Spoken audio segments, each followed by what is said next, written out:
Ahoy there! Captain Benzie here, coming at you with another Armajet video. In update 1.9, Super Bit Machine finally added some features that we've been crying out for as mobile users for quite some time, namely the ability to toggle on and off the aim assist feature and to customize your button layout. Now the purpose of this particular video is to discuss with you and to showcase why you might want to change those features and what they actually do. So first things first, we need to know how you actually change them. So let's tap into the settings menu in the top right, then from here we're going to tap into controls, and here are the things that we are going to talk about. Now for reasons that I hope become clear whilst I'm talking about this throughout this video, we're going to start at the bottom and work our way up. First off then, aim assist. You can see here that I have my aim assist defaulted to off. It's a simple matter to toggle it on or off as required just by tapping those arrows. But what is aim assist? Well, aim assist is a feature that is exclusive to mobile.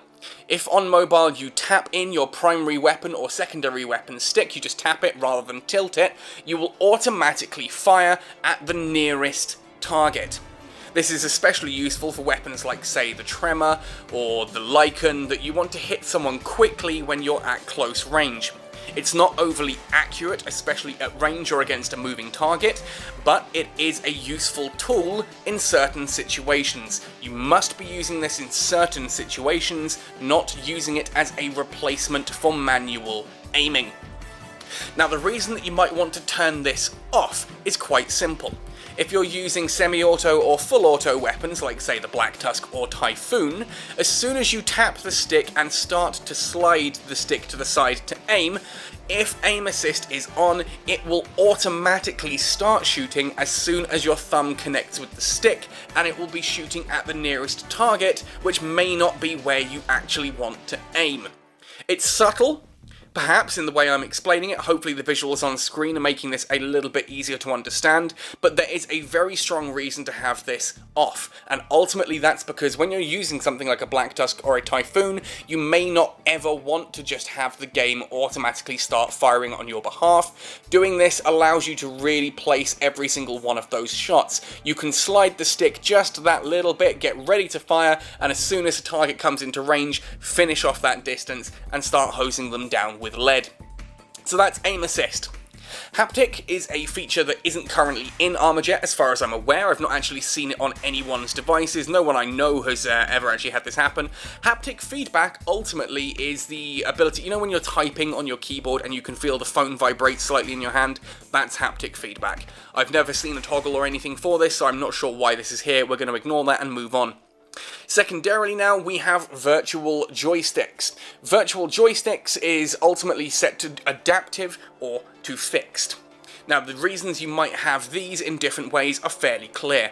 I personally prefer adaptive. We'll discuss this more when it comes to the customized control layout section of this video, but ultimately when you tap on the screen with fixed controls, if you are not touching the stick precisely, you will not actually count as touching the stick. And on a virtual joystick, that can be a little bit tricky because you can't necessarily feel exactly where that stick is like you can with an actual controller.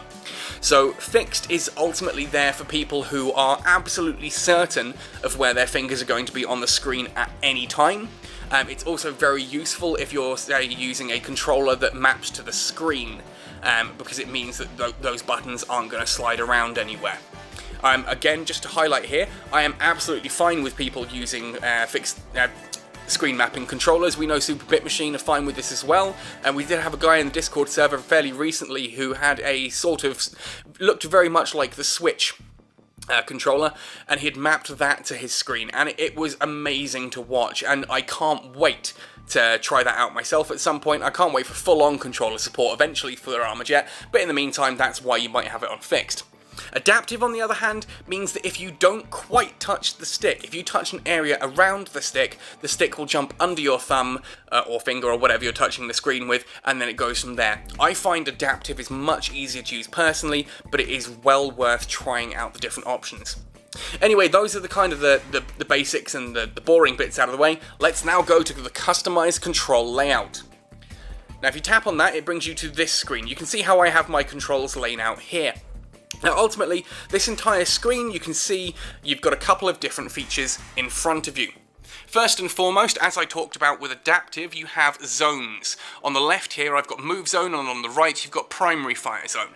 This means that ultimately if you touch your thumb in that zone, the weapon stick for the primary fire zone or the move stick for the move zone will jump under your thumb. So you can move this around as you wish. If you want to have like your controls much higher up the screen, you could quite comfortably do that. Now, the reason that I've got mine laying out here is quite simple. What I do is I hold the phone in my hands and I tap where I want my sticks to be.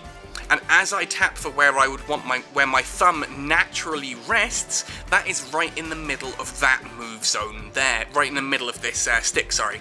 And again, if I tap my right thumb onto the screen, and I'm not even looking at my screen now, I actually have my eyes closed. I can't show that and prove it to you, but I know as I open my eyes now, I am tapping right in the middle of that primary fire stick. That is where my thumb lands naturally, meaning any movement either way, if I'm moving right or moving left or moving up or moving down, ultimately the natural position is still for me there. And same with the primary fire. I like to have the secondary weapon nice and close, and ultimately I do this by almost clicking my thumb. That's where my thumb naturally lies, with that gentle curve that most players have with holding their thumb. If I extend my thumb just that little bit, that is now dead center of the secondary weapon. So I can very quickly tap that, and again tap just between those two very, very quickly, just by extending and contracting my thumb. Now, you may ask, why on earth is my boost button all the way up here? When I'm holding the controller, and I'll see if I can get a photo of this for this video and put it on screen now, when I'm holding my phone, I have my middle finger, my ring finger, on the back of the phone. My little finger is like a supporting cradle at the bottom. My thumbs sit on the screen at these 2 points, but my pointing finger on my right hand actually rests exactly here. So it's very easy for me, while I'm playing, just to very quickly tap that boost button. That allows me to be still keeping my thumbs firmly down in these two areas, so I can be moving and firing, and I can also tap boost very quickly too. You can see I can move between those. I can actually do those at the same time. I can do all three of those at the same time quite comfortably. Now finally, my super button is something that I want to be fairly easy to reach, but I don't want it to get in the way. I have two positions I use this, and it does kind of depend from time to time. You know, I do change this one around, and you might find that one works better for you than the other. Down here I've got my super. It's a little bit of a stretch to reach that, but I find that most of the time my super that I'm using is either something like an airstrike or a sentry, which doesn't need to be put down with pinpoint accuracy and immediate speed. That said, I know some people do like to put the super up here so that you can be using your primary weapon and then quickly tap up, and very quickly tap up there. Now ultimately, once you've played around with this and had a bit of fun, hit save and it will hold that into position. You can flip it, so if say you're left-handed and you want the move on the right-hand side and the primary fire on the left, you can flip it. You can also hit reset, and that will take everything back to the beginning. Do note that you cannot move the things like the leaderboard and the emojis up in the top left. Now, in order to test this, obviously it's great that we've got it set up, but we still need to test it. You want to come all the way back out, and down here in the bottom right we have custom match. Now I'm going to set this to Europe. None of these servers are particularly close to me here in Zimbabwe, but Europe's closer than Australia or North America. So what I'm going to do is Canyon will be fine, just jump in. And this is a custom match. I've got no one else in. There are going to be no bots. I cannot lose or gain valor or anything like that. It's not going to affect my shards. It's just a little custom game for me to try things out. So we're just going to wait for this to load in. Take a moment. Here we are. So I don't want to tap to start match just yet. I do just want to hit join. I can now pick a weapon of my choice. And here we are. So you can see now I can move quite comfortably. I can boost while aiming and moving around. Now you see, this is a release to fire weapon anyway, so that dead zone doesn't actually matter. But you can see if I tap the stick, I'm not actually getting any response because that aim assist has been removed. But with the layout of my buttons as it is, I can be moving, boosting, and aiming all in one go. And that allows me to very quickly just do my thing, move around and fly, and all of these buttons feel very, very natural in their position for me. If it turns out that actually, you know what, I don't like how this layout has quite worked, it's not where I want everything to be, that's dead simple too. You tap up in the top left into the menu, you tap on the home button, confirm, and this will take us through a loading screen all the way back to the beginning. We'll come back to the main screen, tap through, controls, customize, and we're back here so that you can customize and change to your heart's content. Well, anyway, folks, that just about wraps up what I wanted to discuss in this particular video, which is just to get that layout comfortable for you and to understand things like what on earth the aim assist and the virtual joysticks are, so that you can set up Armajet to be as comfortable and as easy to use as you like. That will help you no end when it comes to being competitive, because you don't have to stretch or strain, you can be comfortable while playing, everything's quick and easy for you.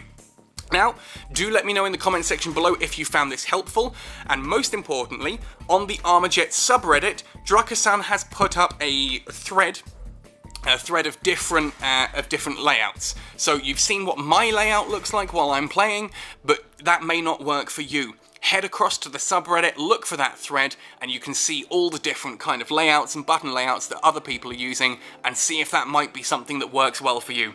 Alright folks, thank you ever so much for watching right to the end of this video. I hope it's been useful. Happy sailing, and see you in the arena!